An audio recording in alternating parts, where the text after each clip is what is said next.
Olá, sexto ano, tudo bem com vocês? Espero que todos estejam bem. Nossa aula de hoje é sobre o capítulo 9. Então, na aula passada, a professora passou a revisão, já passou correção, tá? Dos conteúdos do primeiro bimestre, tá? Então, nós já finalizamos nossa apostila do primeiro bimestre, tá? Então, hoje nós vamos dar andamento à nossa apostila do segundo bimestre. Então, o primeiro capítulo aí é o capítulo 9, tá? Que tem como título Quais são as menores estruturas vivas do corpo dos seres vivos? Então, quem são essas estruturas, hein? Vamos descobrir? Vamos lá? Bom, o que esses seres têm em comum? O que eles têm em comum aí, hein? Primeira foto aí, vou dizer para vocês, é uma ilustração de bactérias lactobacilos que atuam na produção do iogurte, tá? Não tem aquele famoso Yakult, né? Que às vezes a gente escuta lá na televisão, né? Aquela propaganda que possui lactobacilos vivos. Então, são essas bactérias aí, tá? Essas bactérias, gente, não precisa ter medo não. São bactérias do bem, tá? Que auxiliam o nosso intestino, tá bom? Bom, a segunda imagem aí é uma flor aí de um girassol, né? Lindíssimo. A terceira foto são cogumelos se desenvolvendo aí, tá? E na quarta foto tem uma borboleta aí também lindíssima. O que eles têm em comum, tá? Essas quatro imagens aí mostram seres vivos, tá? Cada um tem a sua particularidade, mas todos apresentam características em comum. Uma delas é ser formado por uma ou várias estruturas que são minúsculas, tá? São pequeniníssimas, mas realizam todas as funções necessárias para que a vida aconteça. Com o nome delas, são as células, tá? Então, as células são estruturas minúsculas, tá? Que estão no corpo dos seres vivos, tá? Ponto.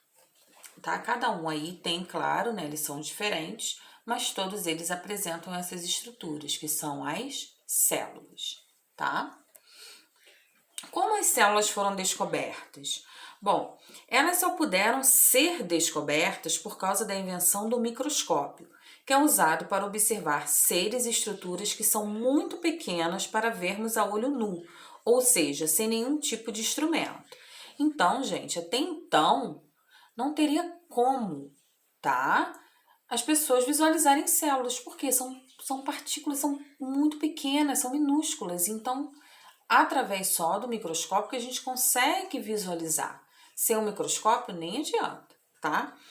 E quem criou a primeira versão desse instrumento, em 1590, foi a dupla Hans e Zacharias Janssen, pai e filho, fabricantes de lentes e óculos. Esse aparelho era formado por duas lentes dentro de um tubo de metal com capacidade de aumento até 9 vezes.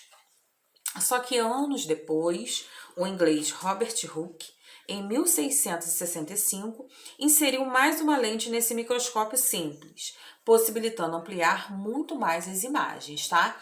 Então, esse aí é o Robert Hooke, tá? Ele, né, anos depois, só em 1665, inseriu mais uma lente nesse microscópio aí, tá, gente? Coloquei a fotozinha para vocês visualizarem o microscópio, tá? Que foi criado por ele, tá bom? Então, foi ele aí que, anos depois, tá? Inseriu mais uma lente para tentar visualizar melhor, tá bom?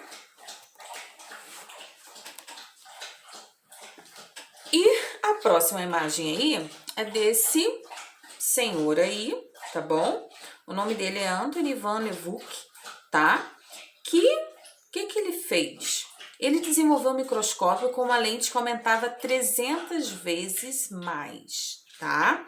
Então, com esse instrumento, ele desenhou espermatozoides, micro-organismos da água e células vermelhas do sangue encarregados de transportar oxigênio para todo o corpo, tá? Tanto os glóbulos vermelhos, né? Ou mesmo aí quem conhece por hemácias, tá? Então, eles contribuíram muito, né, para que outros cientistas prosseguissem as pesquisas sobre a estrutura e o funcionamento das células. Então, tanto, né, o Robert Hooke e o Anthony van Leeuwenhoek eles contribuíram muito para que outros cientistas, né, viessem a estudar, a descobrir mais sobre as células, através de quem, gente? Do microscópio. Então, essa foto ao lado aí é o microscópio, né, do Antony van Leeuwenhoek, tá? Que ele aí ampliou 300 vezes mais, tá? Então, cada um foi, querendo ou não, né, gente, contribuindo para a melhoria, né, da ciência em si, né, das descobertas. Bom, o próximo tópico aí da sua apostila vem falando sobre a teoria celular, tá? Então, vamos prestar atenção. Bom, a teoria celular é o seguinte, né? Através das células, né, dos estudos das células, eles puderam descobrir sobre o funcionamento do corpo humano, né, dos outros animais. Então, foi só desencadeando mesmo a teoria celular. E foram 3, tá? Foi baseada em 3 afirmações. Todos os seres vivos são formados por uma célula, tá? Ou mais. Então, uma célula se chama o quê? Unicelular. Mais de uma célula nós chamamos de pluricelular, tá? O segundo aí, a segunda afirmação. As células são menores unidades morfológicas e funcionais dos seres vivos. E a terceira, toda célula se origina de outra, tá? Mas tem o seguinte aí que eu queria comentar com vocês. Você já deve ter ouvido falar sobre doenças causadas por vírus, né? Até nós estamos, né, com uma pandemia aí, né, infelizmente, do coronavírus, né, do Covid-19, que é uma doença causada por vírus, né? Mas existem outras, tá? A AIDS, tá? Enfim, tem inúmeras doenças causadas por vírus, tá? Entre os cientistas, há dúvida se eles são ou não seres vivos, pois não são formados por células, tá? Então, de acordo com a teoria celular, os vírus não poderiam ser considerados seres vivos. Entretanto, apresentam material genético e por isso conseguem se multiplicar, mas, para isso, precisam invadir células vivas. Assim, dizemos que não possuem metabolismo próprio. Então, pelos vírus não possuem células, eles não são considerados seres vivos, tá, gente? Então, é complicado. E eles só trazem prejuízo, né? Por quê, professora? Porque eles trazem doenças, tá? Não tem jeito. Então, vamos lá.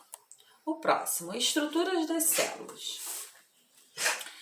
Bom, a descoberta da existência de uma estrutura chamada núcleo em algumas células por Robert Brown em 1833 fez com que diversos cientistas e pesquisadores investigassem do que células eram formadas. Isso os levou a descobrir que algumas tinham certas estruturas e outras não. Então vamos lá. De maneira geral, todas as células apresentam estruturas em comum, tá? E eu coloquei até em negrito para vocês visualizarem. Bom, a membrana plasmática envolvendo toda a célula, tá? Os ribossomos encarregados de produzir proteínas, o citoplasma preenchendo o interior da célula e o material genético que carrega as informações genéticas de cada espécie, podendo ou não estar protegido por uma membrana nuclear. Eu vou mostrar para vocês aonde fica tudo direitinho dentro aí da célula para a gente poder visualizar melhor, tá bom?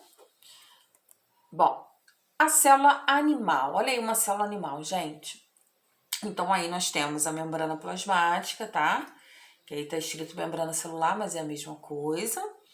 Nós temos o citoplasma, tá? Vocês conseguem visualizar direitinho.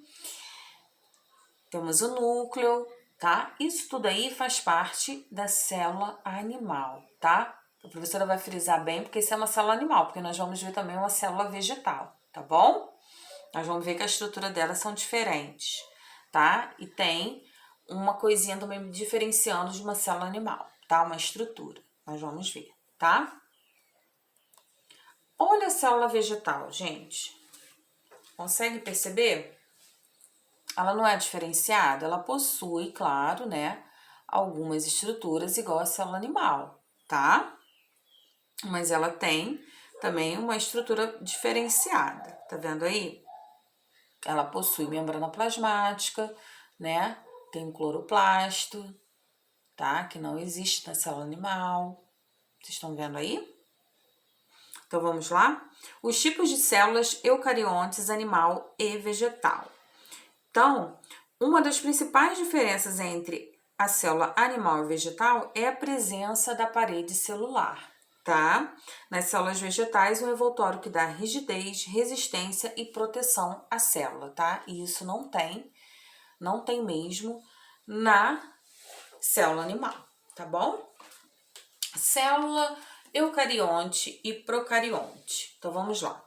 As células eucariontes têm esse nome porque em grego eu significa verdadeiro e carion núcleo. A carioteca é a estrutura que envolve o material genético dessas células DNA e RNA, formando o núcleo, tá? Então, por que chama de eucariontes, tá?